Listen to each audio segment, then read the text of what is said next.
midang ngay dam thei lo te hi mo sian nun ke ena makati chu numbers bung som pakhata khan makati chu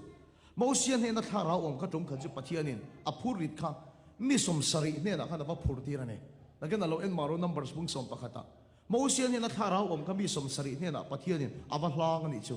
ti chuan an zo duak to nuwa bi pahni an la zo ve theilo ani an la trul khat tiang kha ne mai an la zo theilo trong khelo en la tonga tak sa chen nan la changan la ri bul mai ni chu ti chuanin Joshua aron ding chuaka ni za thak deuh chu Moses thi ma hian Joshua kha lo chia chiang ma ro voi khat ma pathian rong bol tu ti om lo Moses rong bol tu ti char na da ti chu a ko mai thak ka ti pathian rong bol tu ti khana ko ngai lo Moses dam lai ka chun Moses rong bol tu ti ri na ko ani Moses ta na ri nom Joshua Moses rong bol tu chu ran cha chuaka khang mi pani kharau chang te kha chemaron lek tamai sa lu ma tu mai chu ti chuan Moses chuan keima awanga sa lum tum iniem ni atia ti chuan Joshua chuan ka pu ni lo zol nei anom hi ka phal lo ati a pu ni lo pathian mi om ve kha phal lo ni chu ma se Moses chan dan the ro pui sin khoi reng su an ni pani chau ni lo hi mi zong hi pathian kharau chang se mi zong hi pathian zol nei ni se ka du sin ti mai ni chu Moses ri avan chavet vet e ka ti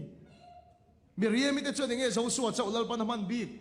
ke ni pomin mang vero se ti thik nan ne ya kha thik na thilung kha putu ka chu an thar mai ni chu lal pan hem mai ni chu Moses ve thong chon khoi to ro pui ni chu lo ba lal ba chu pakam ro se alang sar ber lal ba mi man ber ni kha chu mi alo lal ba mi man tur dang ron chuak tur kha an ni chu lo po mi zong shoki ni se ka du sin hei ko khan ril ro ni phachem rong bo do de ril ro ni phachem cô khăn tắm tập cho nên ngày thầy lâu chứ sẽ nó bố tiên như lâu cô khăn về thấu anh ngay thầy lâu kỳ như lâu nó ba thà ráo trắng về thì cần ngay thầy lâu đi tất cả sự chuyện rong bố tôi đã huột bèo cho rong bố tôi thấu anh sẽ rong bố tôi đã miễn bề tầm tôi bèo cho rong bố tôi đã thấu anh sẽ anh mà đi lâu nó ba mình mắn ổn về hi một anh thì sẽ là nè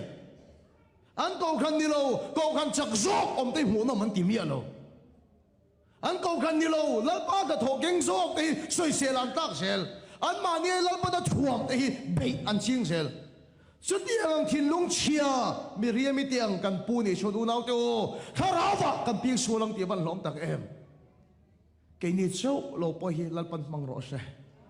số thiên lung thịt này tôi sẽ lỡ ban mà là sòng thế này lỡ ba chụp phải cái lom rõ xe